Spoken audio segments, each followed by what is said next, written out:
সূর্যের যতই তাপ থাকুক না কেন কিংবা সূর্যের তাপ যতই প্রখর হোক না কেন সমুদ্রকে কিন্তু কখনোই সূর্যের তাপ শুকাইতে পারে না।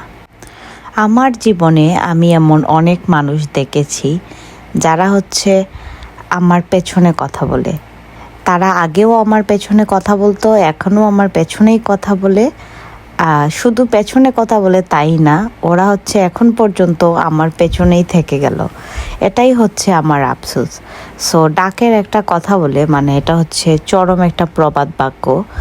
সূর্যের তাপ অনেক প্রখর হইতে পারে, সেই তাপে দেখবেন আপনি 10-20 মিনিটের বেশি দাঁড়াইতে পারবেন না, এত তাপ শরীর জ্বালা করবে। কিন্তু সূর্যের এই প্রখর তাপটাও সমুদ্রটাকে কখনোই শুকাইতে পারে না।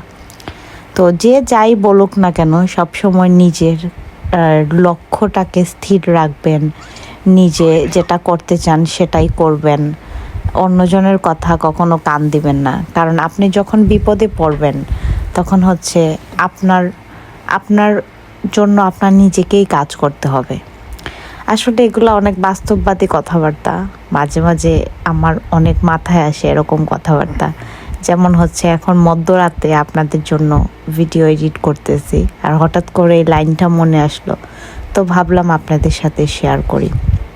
তো যে যেভাবে ভাল লাগে সেভাবেই চলুক, যার যার মতো করে সে তার মতো করে বাঁচুক, এটাই আর কি। আর কিছুই চাওয়ার নাই, বলারও নাই।